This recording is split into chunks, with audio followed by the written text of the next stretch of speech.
And good morning and welcome to the Skinny for Friday, January 24th. I'm Mitch Perry, the senior political reporter for the Florida Phoenix. And I'm by myself this morning. Both my colleagues Ray Roa and Ben Montgomery are out today, but they'll be back next Friday. Look forward to seeing them. On the program today, later we'll speak with a candidate running for vice chair of the Florida Democratic Party. Tomorrow in Orlando, the State Executive Committee of the Florida Democratic Party will convene in Orlando to conduct their quadrennial state organizational meeting. Also, who will be a candidate tomorrow, who's in studio right now, is Democratic National Committee member Alan Clendenin, who also happens to be a Tampa City Council member. Good morning, Alan. Welcome to the Skinny. Good morning, Mitch. Glad to be here on a very cold morning. Yes.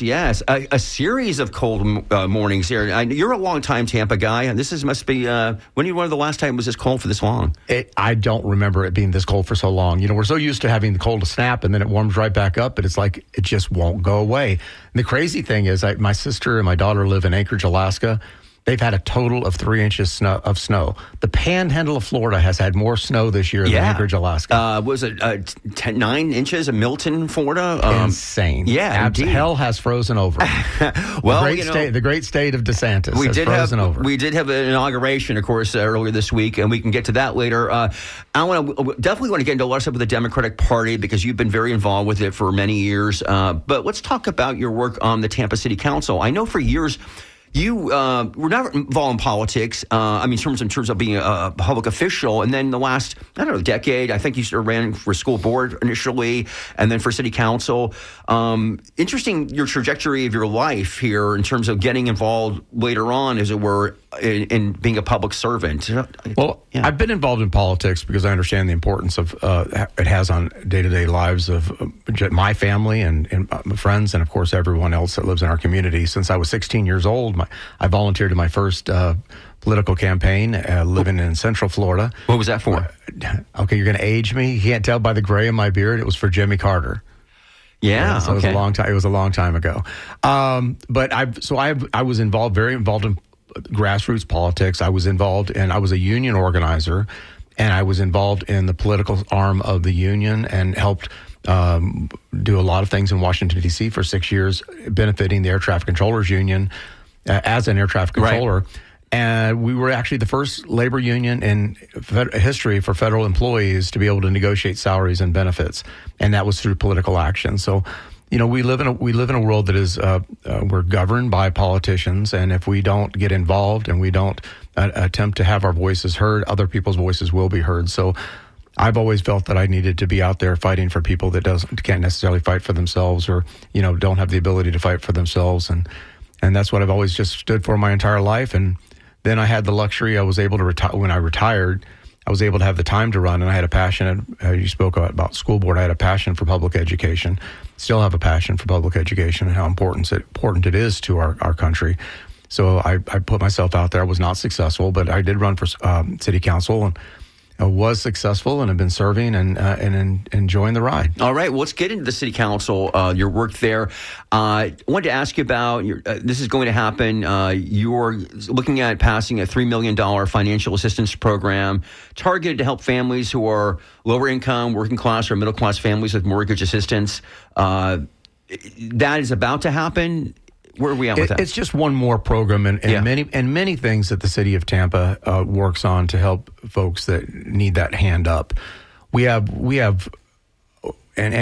had and continue to have multiple programs in the city of Tampa for mortgage assistance, rental assistance, and improving folks' homes that are unable to improve their homes. If they need a roof, to be able to keep, especially senior citizens in houses, single parents.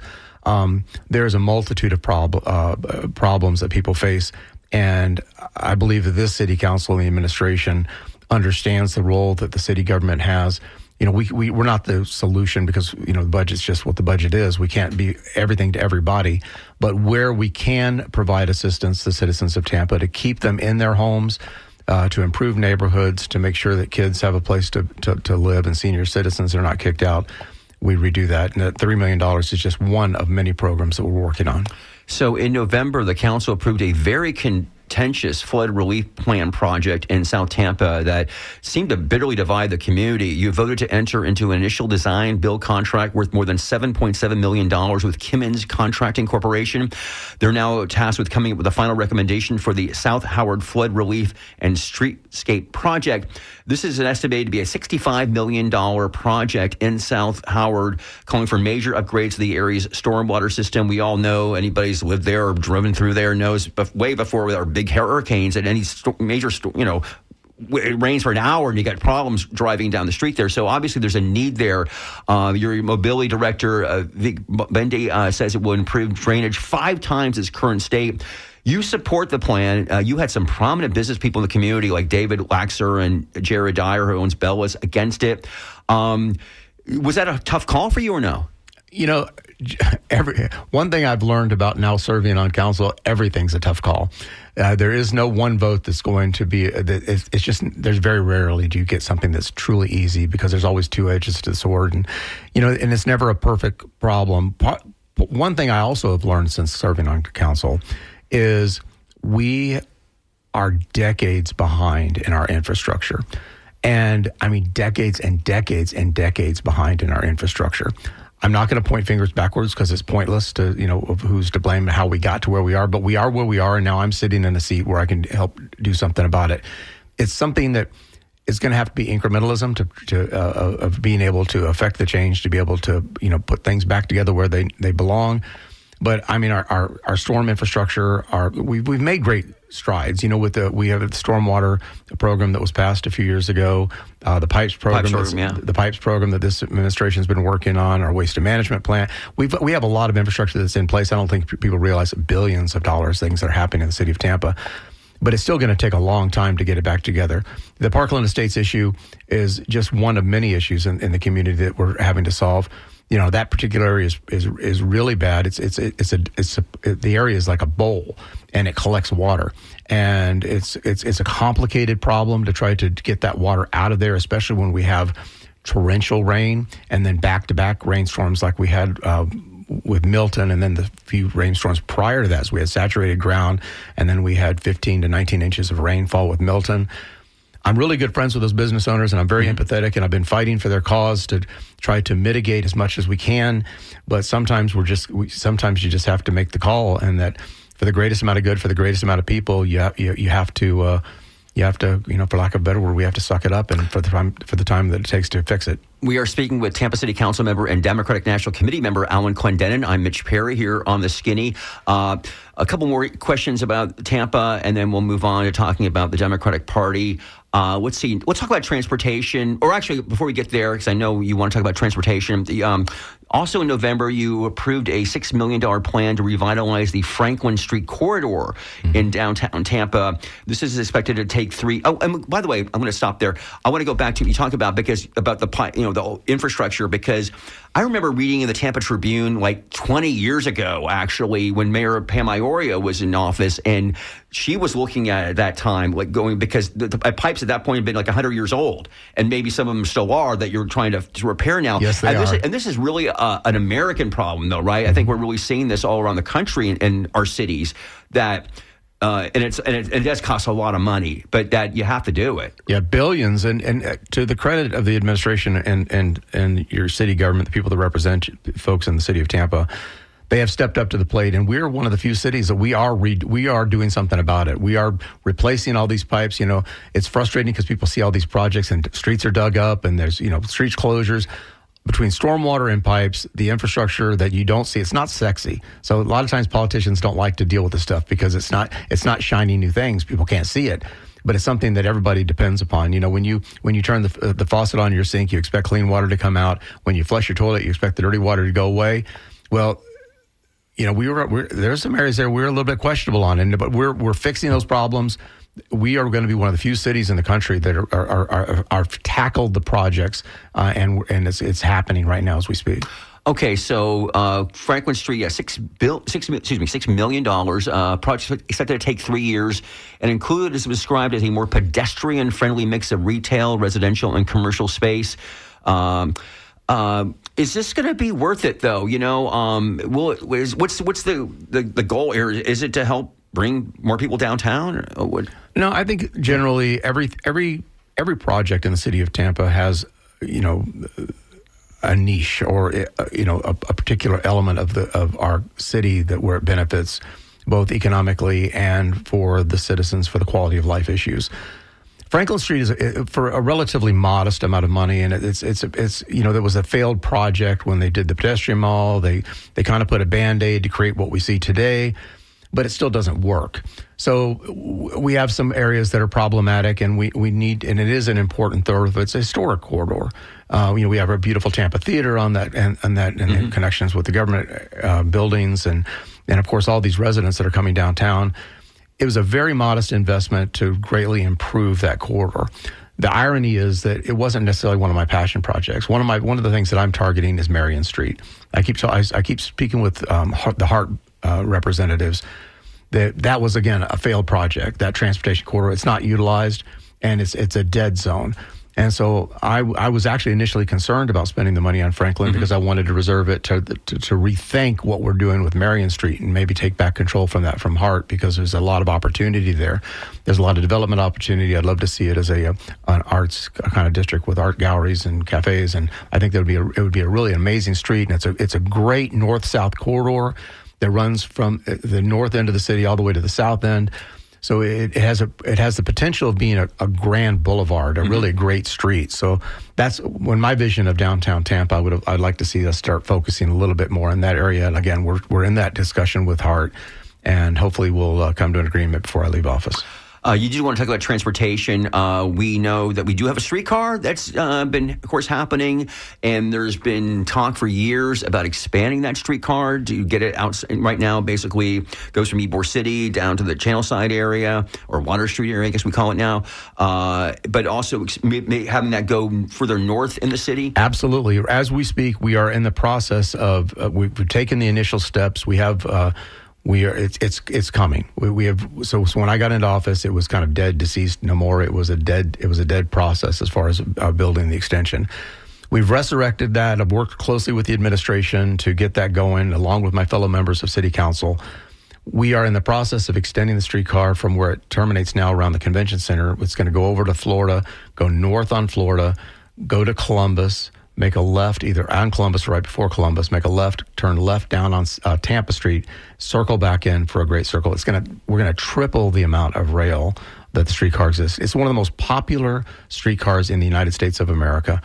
It is a opportunity for folks, especially when we expand this, triple the amount of rail. You can live from Tampa Heights, downtown, Encore, Water Street, the Gas Works, Ybor City, literally car free, because you can get to grocery stores, you can get to pharmacies, you can get to doctor's offices, you can get to all of our cultural amenities. The Tampa Theater, Museum of Art, Straz, the Aquarium, the Amalie Arena, the Convention Center, all can be serviced on the streetcar. And then the University of Tampa, and they just have to literally walk across the bridge, and they can jump, and the kids from the University of Tampa can jump on the streetcar. So if people get frustrated by traffic, know that every person that gets on a mass mode of transportation is one less car on the street.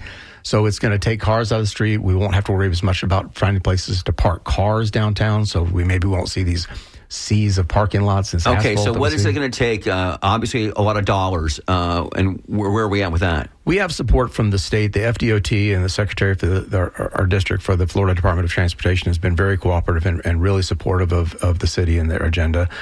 The Transportation Planning Organization, which I sit on, it's one of the highest priority items on the agenda.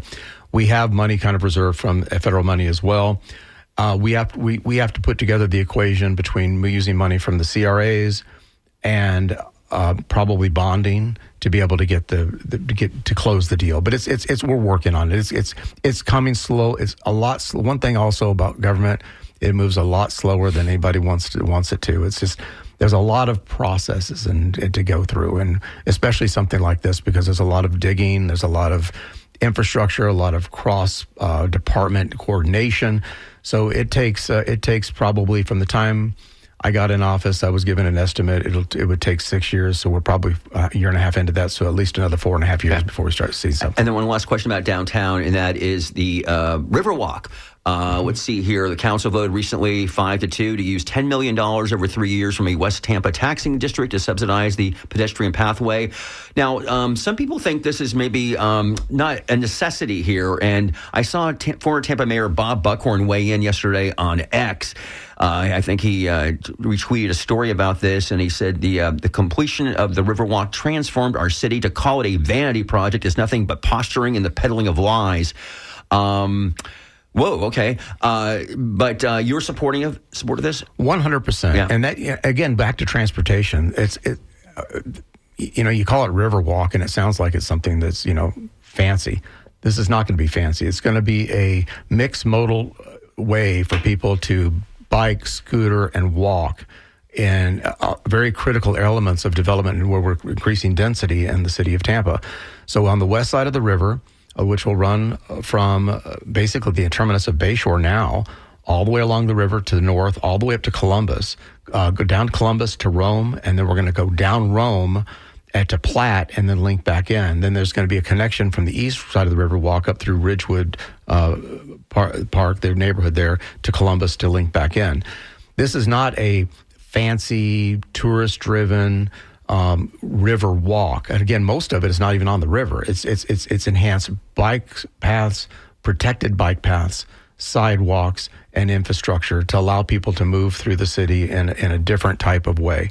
And what I'll tell people, because I get the criticism, bike paths, why are we doing these bike paths? Usually when I hear that, it's from somebody that's my age. I look at them, I said, we're not making them for you. We're making them for this next generation of people on electric bikes, and these, this next generation of modality that's coming out. And these generations that are going to come up, they're going to be riding electric bicycles. And so we're building the infrastructure for tomorrow, not for today. All right, I'm going to segue now to talk about DNC matters, but I guess we have had David from Tampa on the phone line here for a while here. And by the way, if you do want to chime in here, 813-239-9663 is the phone number. David, hi, you're on the air. Hey, guys. Can y'all hear me? Yeah. Hi, David. Sorry, I think I got the bad phone line. It's all staticky, but I was curious about, with the streetcar, one issue, and I don't know if it's ever been resolved, but, there was like a single tracking issue between like Channel Side and Ybor, and you had to kind of wait for one streetcar had to wait for several minutes while the other one would pass because there was just the single set of tracks. But I was wondering, has that been resolved yet? That particular segment of the streetcar still is single. Then they have passing lanes to allow that. And when everything works the way it's supposed to work, they time everything, and it's kind of seamless. Every once in a while, that will, because of traffic or some other extenuating circumstances, it'll throw that sequencing off. The extension, which is double the amount of track we have now, will actually be one-way type of tracks. Again, it'll go from where it terminates now at the Fort Brooke Garage. It'll cut over to Florida, go one way northbound on Florida, turn west on Columbus, and then turn left on Tampa and go one way southbound on Tampa. So we won't encounter that on this section that we're expanding on. That's great. I Yeah, wanted to mention one real quick thing about bikes and pedestrians. I'm real excited that the new Howard Franklin Bridge is going to have a dedicated Absolutely. pedestrian area, which is really exciting. That's so cool. That's getting closer to completion. Yeah, it's amazing the amount of progress and the amount of concrete that they put out there. No, it's important elements, and people have to realize that there is not one solution for everyone and every age demographic. We have to, when you build these things out, it has to take into account, the multitude and the diversity of the folks that live in the city and where they live and how they live. All right. Yes, I agree. Thank you. All right, thank you, David. Okay, so tomorrow you're going to be in Orlando. The Democrats are having one of their meetings. You are one right now of 447 members of the Democratic National Committee, and you've been a DNC member since 2008. I've known you since that time, basically, always savvy on the national issues going on. And also, let's talk about the state party here. What to talk about. Nikki Fried is running for re-election. She's being challenged by former Jacksonville state lawmaker Audrey Gibson. Who are you supporting in that race?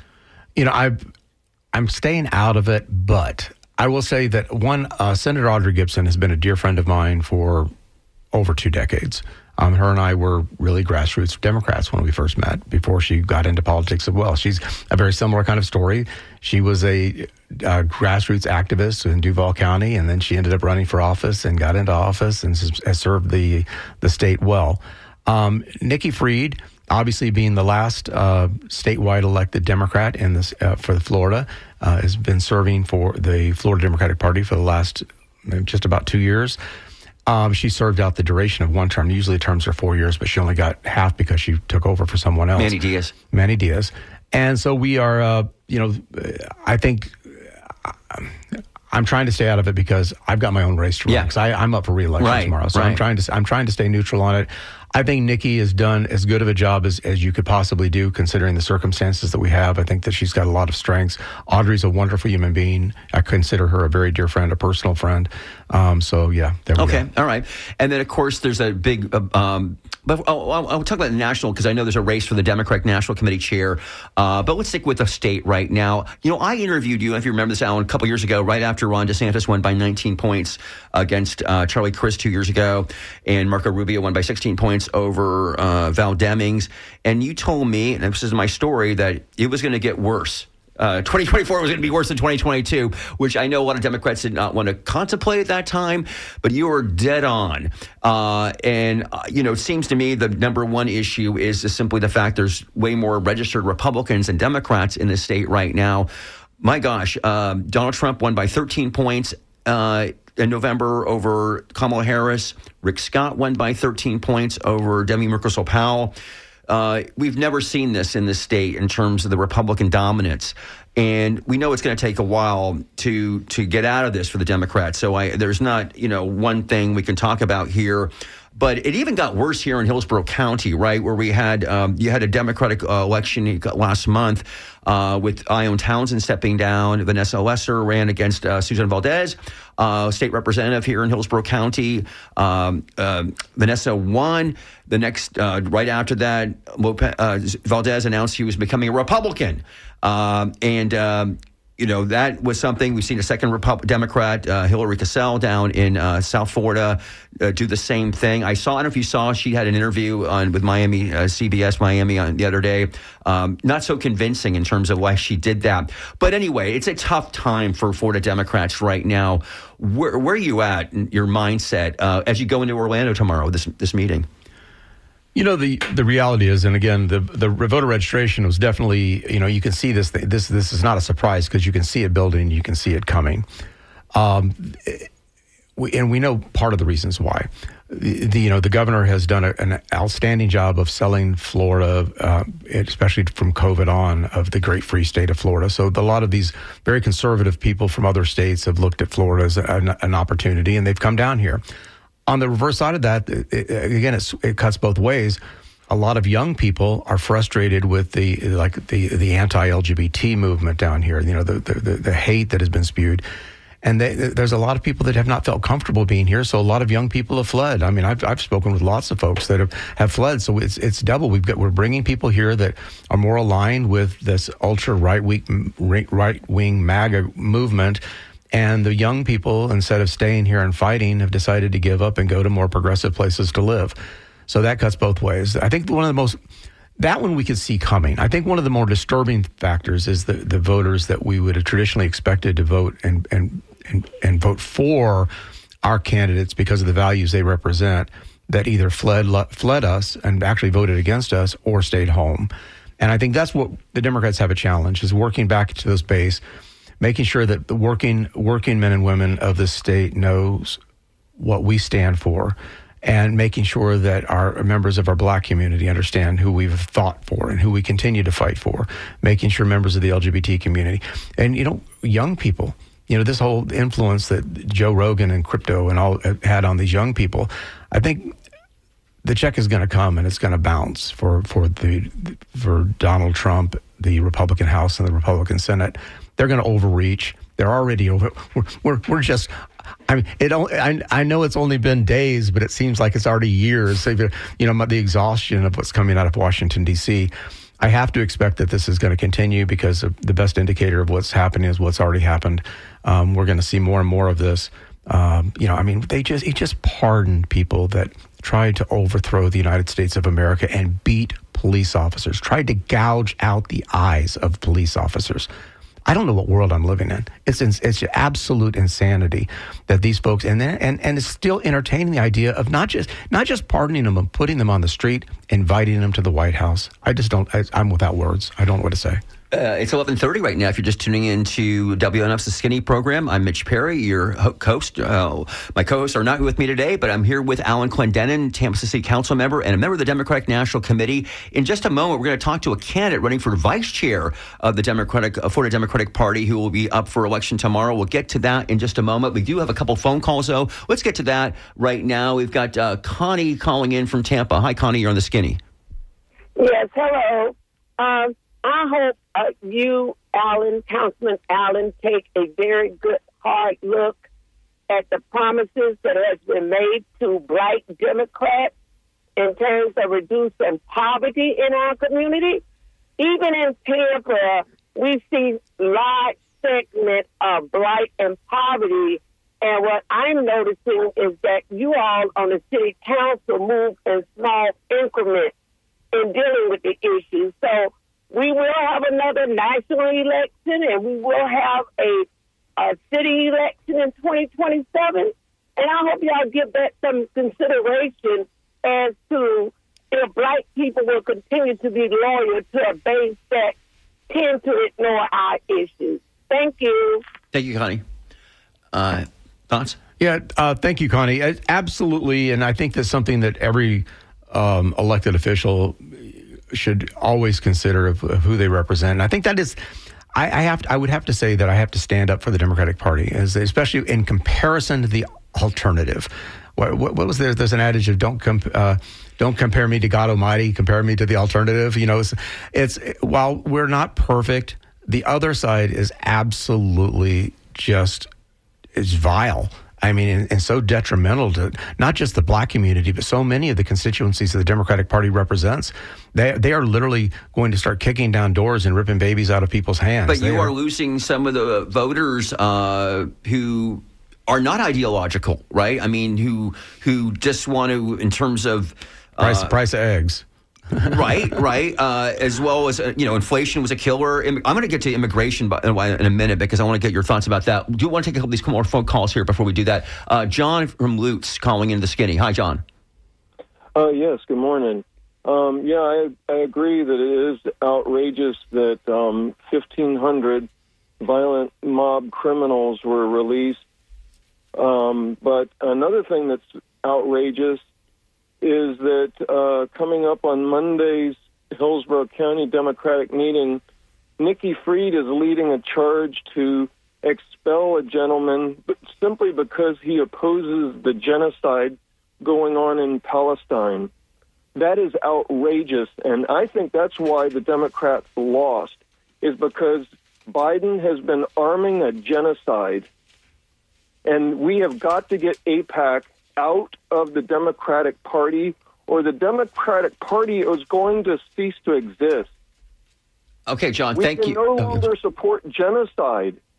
Right. That is, of course, it was a dividing line. Certainly, the Israeli-Hamas conflict divided parts of the Democratic Party. Certainly, it seemed to hurt Kamala Harris in Michigan. And I know what the caller was just calling about is regarding somebody who's a member of the DEC. And that is an issue. Are you aware much of that at all? Yeah. So I don't. No. And this is the complexity of the Democratic Party. Is we are, that big tent. It is our strength and it is our weakness when it comes to electoral politics. We represent a large swath of the population, and some of them are diametrically opposed to one another. We have the issue on women's reproductive health care. But we have a lot of members of the Hispanic community who are, Catholics and are completely, opposed to abortion. A lot of folks in our community are have issues with the different segments of the group. So, in order to govern this large group, it's very complex. It's a really difficult thing. But I think the bottom line is we have to convince people that we're there to fight for everyone, to ensure that the justice is equal for all, and that we are there to hold up basic human values that the Democratic Party has always stood for. Okay, we're going to go. We'll take one more call, and then we're going to go to Daniel Henry, who's waiting on Zoom to talk to us here. Nancy from St. Petersburg. Nancy, you're on the radio. Hi. I was just absolutely. I know I shouldn't have been shocked, but I was that Trump went and rescinded LBJ. How many years ago was that? How many years ago was that? And we've just taken every stride that has been made for democracy for everybody back all those years. He's rescinded all the federal the guarantees for employment without discrimination, and it's just the first step. And I'm so sorry that it's like the death knell for democracy. It truly is, unless somebody gets up and says something, for God's sake. Yeah, okay. Nancy, do you think the Democrats have been, well, again, we're just talking about the 1 week here of the Trump presidency, but some would say a lot of Democrats since the election have pretty much been pretty quiet here trying to absorb it all. What's with that? Yeah. What is with it? What are we afraid of? When they're hanging themselves, you stand back and watch. And I think that's part of what's happening right now. They're hanging themselves. There's going to be an opportunity. There's going to be a time, and when you take action, you make it quick and decisive. And I think that's what you'll see from Hakeem Jeffries and our other leaders in the party. You tell our black folks that they just got to wait till the right time, right? Right? Right? I mean, that's nuts. That has always been our worst thing that we have ever done when we are as a democracy. We've asked people to wait for their turn. And being born in this country is their turn. It's everybody's turn. And yet we let it slip through our fingers every time for greed and horrible people who want power. And we should not let that happen, ever. All right, Nancy, thank you so much for the phone call. I'm sorry, I didn't mean to cut you off there. Okay, we're going to go now to, as we mentioned, tomorrow in Orlando, Democrats are meeting. Allen's up for re-election for DNC member. Nikki Fried is up for re-election for Florida Democratic Party chair. And there's a race for the vice chair. And remember, a couple of weeks ago, we had Jane D'Onofrio, who's running, the young 20-year-old, who's running for vice chair. He's running against Daniel Henry, who's the 33-year-old chairman of the Duval County Democratic Executive Committee. And Daniel was with us via Zoom right now. Good morning, Daniel. Good morning, Mitch. How's it going? Great to have you here with us. Good morning, Daniel. Hey, Alan. Hey, I will tell you that I've actually endorsed Daniel Henry. Okay. Well, we get there. Okay, so tell our listeners right now, Daniel, you're running to be vice chair of the Florida Democratic Party. Why do you want to be vice chair? Yeah, thank you so much for the opportunity. So, my name is Daniel Henry. I've been chair of the Duval County Democratic Party for the last 6 years, and we've been able to accomplish a lot of great things up in Jacksonville. We were able to turn our county from red to blue for the first time in 46 years for Vice President Biden. We were able to elect our first Democratic county mayor in over a decade, who happened to be the first female to hold that position this last year. And we found a way to make sure that we're collaborating not only with our candidates, but with our elected officials and grassroots organizations to be able to achieve a common goal. And I think that's a lot of lessons that we can bring to the Florida Democratic Party, and why I'm running for vice chair. We know we have a messaging problem. We know we have to do a better job when it comes to connecting with communities of color and with the different regions that represent our state. But it's going to take a lot of hard work over multiple years to be able to get to a point where we not only earn the trust of voters, but we ensure that we work on voter registration parity and do vote by mail enrollment and finding ways for us to be able to connect with everyday Floridians. In a state that has been controlled by Republicans for the last 30 years, and every day becomes more difficult to live in and more expensive to live in. And with all of these experiences, I think it's going to be critical that we elect officers that not only understand the passion that is necessary to be able to carry that message, but have the experience in the receipts to show what they've been able to do this same work. And that's why I decided to run. Okay, and we should tell listeners that you were the youngest chair in the Duval County's history, and actually in the first African-American to be elected, male to be elected as the chair there. And you've been reelected the last 3 times, 2022 and 2024. Okay, we talked about this with Alan a moment ago. Again, there's deep-seated issues in terms of the Democratic Party becoming competitive in elections here.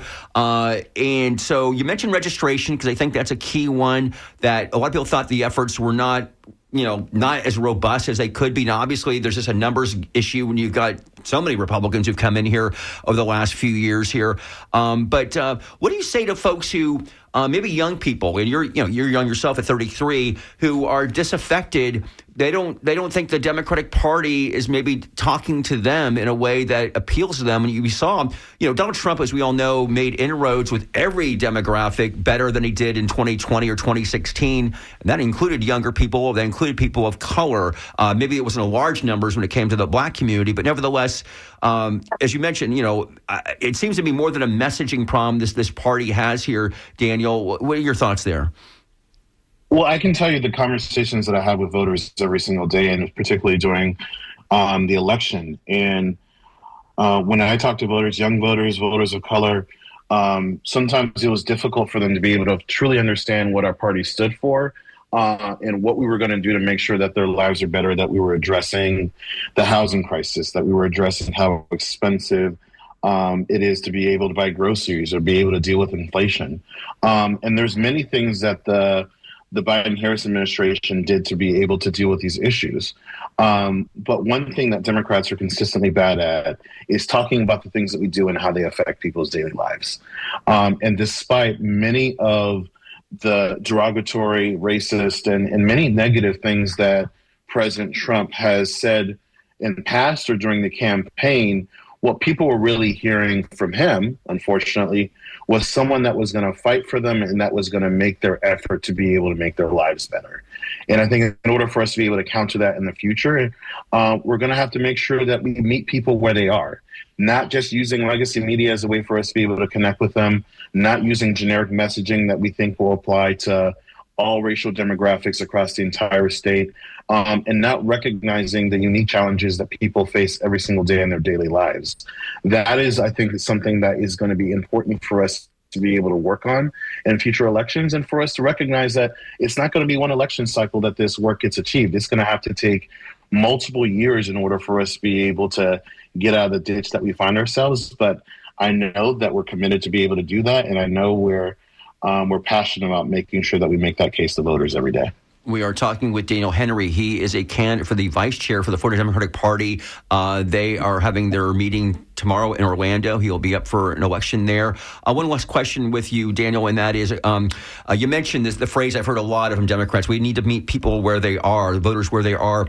Let's talk about that, because it just seemed like one thing that is just a fact in terms of the polling that's come out of this election is the Democrats losing with support with the working class, as it were, and really, especially with the Hispanic community here in Florida, that's been kind of an erosion over the last several election cycles here. And so, what do you hope that you can try to do to try to alleviate that fissure there? Daniel, are you here with us? Hello, Daniel, there? Yes, can you still hear me? Yeah. Okay, now we can hear you. Okay, sorry about that.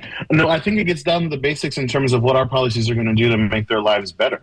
So a good example of that, President Trump has spent the last 4 years constantly running for president, saying that he was going to work to lower people's costs. But then he signs executive orders on day one that rescinds an executive order from President Biden that helps deal with rising insurance costs when it comes to prescription drugs. He signed an executive order on his first day that eliminates the ability for us to ensure that there's no discrimination when it comes to federal contracts.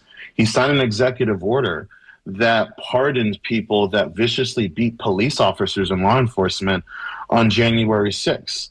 And I think it's going to be important in order for us to be able to not only convey to voters that we are for making sure that healthcare is affordable and accessible. We are for ensuring that our grandmothers and our parents can afford their prescription drugs without going into bankruptcy or having to file down their pills. We are for ensuring that we have safe communities where you can walk down the street without fear of reprisal. That's what we're for as a party.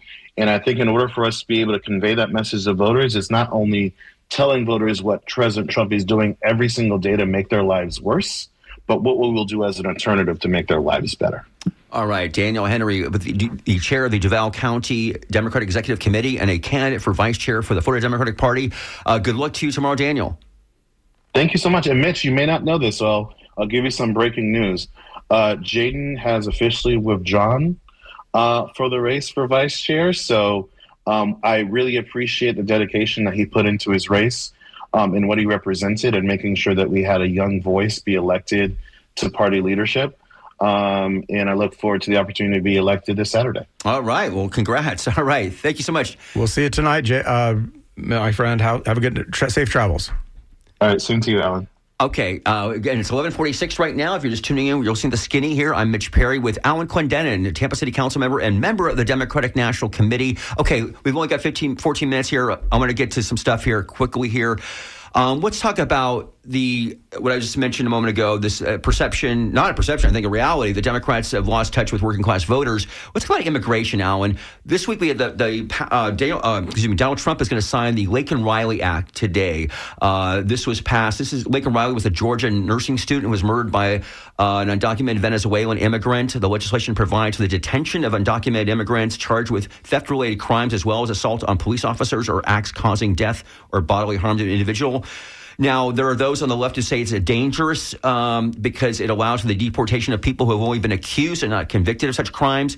However, you've had support here from Democrats, not tons of it, but 12 Democrats in the Senate, including Ruben Gallego from Arizona, who was a co-sponsor of the legislation, 46 members in the House. There was only one from Florida Democratic delegation, Jared Moskowitz, who did support it. But let's talk about immigration, where the public is. And this is one poll. This is New York Times Ipsos from I believe last week. They asked the question, do you support or oppose deporting immigrants in the country illegally who arrived during the recent wave of migration to the southern border over the last 4 years? 64% say they either strongly support or somewhat support that opinion versus 36% who oppose. And then on the question of deporting undocumented immigrants overall, 56% support, 41% oppose. This seems to be one of these issues here where the Democrats, and you're seeing it again, you saw the vote here, where some Democrats are changing their mindset on this because they're looking at where they want to be, where the voters are, so to speak. What are your thoughts about that? This is something that's not just the United States of America. Mm-hmm. It's worldwide. Yeah, absolutely. We're seeing this. And part of it is because we have leaders that are exploiting communities that cannot defend themselves for political purposes. These issues, like so many of our issues, are never black and white. There's never a one size fits all. And so you have to look at them individually. From what you just described, one case is not the same as another. Clearly, there's going to be cases that we probably could reach consensus on that, yes, that person should be deported or gone or incarcerated. It does seem to be on the case of people, undocumented immigrants who have made already, criminal acts. The key is accused. Well, right now, in terms of the quote-unquote mass deportations that are going on right now, that has been the top goal that the Trump administration has said they're going after. And there doesn't seem to be a popular support for that. Well, and you can see, of course, why that on the surface sounds good. Unfortunately, what happens especially with Democrats is we intellectualize everything. But we said, well, what about this case? And what about that case? But that's not easy to sell in a TikTok. It's not easy to sell on Fox News. It. Yeah. So it's. I work in the media. I see how it works. So that's the problem. That's the problem is that, when we try to, and then you end up get caught up in that quicksand of intellectualism. And it's like a professor and supposing a working class voter, and so John. I don't know if John Judas and Rui Teixeira, they wrote the book. Back in 2002, The Emerging Democratic Majority. I'm familiar with these guys. Rui Teixeira wrote a piece yesterday I saw on RealClearPolitics.com, and he writes that basically he mentions immigration, also transgender rights and climate change as being issues that the Democratic left are very, fixated on, that there is a fissure with the rest of the public on. And, we saw this, obviously, the Trump campaign with the Kamala Harris ad on transgender rights, right? And I know you're smiling about it. I think Democrats, again, think that's ridiculous. It's such a small percentage of people when it comes to transgender rights. Obviously, they ran that ad because it seemed like it was working for them. And on climate, and we do a lot about talking about climate change on this program. I take it very seriously. seriously. But I also think that in terms of the voters, they are more, I think, overall for what they call the all the above approach, where it's not just focusing, on solar and wind, but also the traditional forms of, natural gas, which is where we get a majority of our power from here in Florida. That there's a disconnect. When they ask people, like, what are your top issues? Climate change is not at the top 5, top 10. It just isn't. So, again, I don't know if Democrats are willing to bend on these issues. I know you want to lose your principles, but I know you want to win elections. And it seems like, and this to me is a reminiscence of the 2004, after 2004, when you lost. It's the last time Democrats lost a popular vote, where they really kind of looked at, like, what's going on here? And of course, then things changed. Of course, the Iraq War was very unpopular. Democrats went back to the House in 2006, and Barack Obama came in 2008. But you may not get a Barack Obama coming back in the next couple of years here. I don't know. What are your thoughts? I mean, I think that your arguments are valid, and clearly it is, on full display with the results of the 2024 elections nationwide. And again, we have to go back and look at the entire world. Part of the problem is we have these fascists that are exploiting the lowest common denominators and really using it as a divisive issue against Democrats. Some things, though, there are some bottom lines that you cannot waver on. Defending human rights is one of them. You have to stand up for that. Defending, healthcare rights. It's just a litmus test for humanity. Ensuring that we take care of folks that can't take care of themselves in our society. That's just a basic bottom line for me. I can't compromise on that. Standing up for people that can't stand up for themselves, I can't compromise on that. And quite honestly, the climate, I don't care whether you're Republican or Democrat, you're breathing the same damn air. Yeah. And we should stand up for that. That we clearly have a problem. And we have solutions. We have made tremendous gains over my lifetime in the environment. It used to be a lot of our rivers and our lakes were terribly polluted. We've clawed back through legislation that we've clawed those back. I mean, remember you used to go to Los Angeles, you couldn't breathe. Right, smog. But we ended up forcing these, catalytic converters, and we forced the blending of gasolines. We've, completely transformed, breathing in the Los Angeles basin. Unfortunately, you go to China, you don't have that privilege. Those people are breathing smog and toxins every day. I don't know if there's a compromise to that. Mm-hmm. How do you compromise on the health and well-being of the people that you represent? I just don't think you do. Okay. Well, now you're gonna vote for Democratic if you're still in the DNC. A couple of weeks, right? The DNC is having next week. Okay, right, next week. And that's interesting in its own part. Although I think, I don't think sometimes it's being overemphasized, because I know that there's talk about, like you mentioned, Hakeem Jeffries and who is a Democratic leader. Why should there be one right now, right? I mean, the fact is, and certainly it's like the DNC chair is not going to be that. Jamie Harrison, who had been the DNC chair, I don't know how many people, know that, right? But there's an emphasis on this. That's because when the Democrats have the White House, the DNC basically just becomes a political wing and reports to the White House. The real power in the party is the West Wing, the political operation, the West Wing, and they give the DNC the marching orders.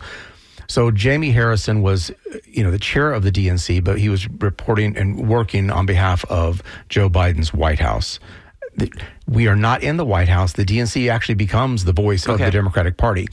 So who is chair of the Democratic Party is much more influential as an opposition party than when we were in the White House. So we've got an election coming up. I want to read something this is interesting. 2 DNC members from California named David Atkins and Michael Kapp. They wrote a piece for the Washington Monthly recently. I want to quote to you about this, your thoughts. They write, quote, "The DNC is top-heavy, lacks transparency, even to its members, relies on often out-of-touch Beltway consultants, and endows its chair with too much power. The party is a tool of the president in years when Democrats control the White House and are at the mercy of whoever gets the job done when, as is the case now, the party is out in the cold. The DNC chair appoints 75 of its 400-odd members, ensuring it runs the table on any vote. DNC members are not given any insight into budget decisions, let alone any say. To prevent organizing between rare meetings, we are not even provided with other DNC members' contact information. Many state parties don't even issue public lists of their DNC members. Obsessed with unity, leadership has used staff to organize against members advocating for minor rule changes from the floor of the DNC's occasional meetings. It has been forced to apologize for doing so from the dais. What do you think about that? Michael's a good friend of mine. That's, was that the DNC or the Florida Democratic Party? Because it sounds like both. Yes, to all the above. Some things I would take issue with, but it is problematic. And the 75 that he talked about, the appointments, I agree that needs to go away. We have similar issues in Florida that we need rules changes to fix. I've been an advocate for rules change in the Florida Democratic Party for years. I've been an advocate for those types of changes at the national party, but it takes they're big ships and it takes a long time to move. A lot of the things that I came forward in the Florida Democratic Party back when I issued a plan for it in 2012 and 2014. Right. Ironically, while I wasn't successful in my quest to lead it, a lot of my ideas have been implemented and are now part of the structure of the Florida Democratic. So for anybody young that is listening, never underestimate your contributions. It's small contributions you put out in the atmosphere today. You plant that seed today and you'll reap the crop sometime in the future. So we got a note, email from Bob from Palmetto, and he says, please pass this on to your Democratic guests. Bob writes, I've been registered as a Democrat for years and just switched to NPA, non-party affiliate. I think the Dems played right into Trump's hands by emphasizing how evil he is. They don't really present any solid agenda on how to keep the momentum we had going. Let's see some improvement, please. That is a common, I think, a common perception or thought I've heard more expressed recently. I've certainly felt that way. The Dems in the last 10 years have become intellectually lazy, where it's been Donald Trump is the worst thing ever, and that's our campaign platform. And you got to vote for something and not just against something. Well, again, I think that's part of our either inability or people not listening to what the Democratic Party stands for. The Democratic Party clearly has and stands for the values that represent the largest swath of Americans. We stand for working people. We stand for our Black community. We stand for our Latin and Hispanic and Brown communities. We stand for young people and ensuring that there's public education, ensuring there's opportunities to move through your cities in a quick and efficient way. We stand for the environment, making sure you're drinking clean water, that you're breathing clean air. We stand for labor. We stand for working people and their rights to organize and the rights for a good quality of life and a living wage. I mean, what do the Republicans stand for? Oligarchs, billionaires. What do they stand for? Destroying the environment. If you're a billionaire and you can live in a compound and you have your own private jet and you can have your own art hanging in your own house that you don't have to go to a public facility to watch. If you're self-contained and you have all that money, absolutely right. You know who represents you? The Republican Party. But if you're a working person or you're a poor person in this country, what happened in this election? What happened? I think, again, the TikToks, people are the Joe Rogans of the world. They were able to convince people that somehow these billionaires were going to solve their everyday problems, and they were used. Well, okay. We've had a little over a minute left, so we don't have much time to go back and forth on this. I didn't hear too much about billionaires in the race. I heard, well, I don't know. I mean, we can go discuss this. Do you think Joe Biden is gone? I know we don't. He's moved on. Kamala Harris has moved on. Who are you supporting for the DNC chair? Ken Martin. Okay, and he seems to be the front runner at this point. He's the Minnesota Democratic chairman, right? Yes. What do you like about him? He's a outspoken advocate for states, for diversification of resources. He understands that down ballot races are extraordinarily important. We're never going to support, I've said that, you've heard me say this, I'm sure, before. We are never going to support a top of the ticket standing on the shoulders of a sea of Republicans. We've got to start at the bottom and work our way back up, and that's the key to success in Florida as well. We've got to start focusing on city council races and county commission races and our local electeds in every community across all 67 counties. If we don't start focusing on the local places, we're going to lose the top. We've got to start focusing on the bottom. All right, we're going to leave it there. Alan Quindenon, Tampa City Council member, Democratic National Committee member. He is up for re-election tomorrow in Orlando to the DNC. We wish you luck in that. It's going to be a tough race. It's a new system they're implementing, and we just came out of a devastating 2024 election, so it's going to be a scramble. Alan, thank you so much for joining us for the hour here.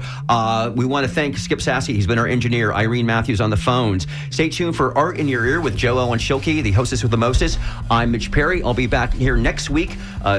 Please stay tuned. You are listening to WMNF 88.5 FM Tampa. See you next week.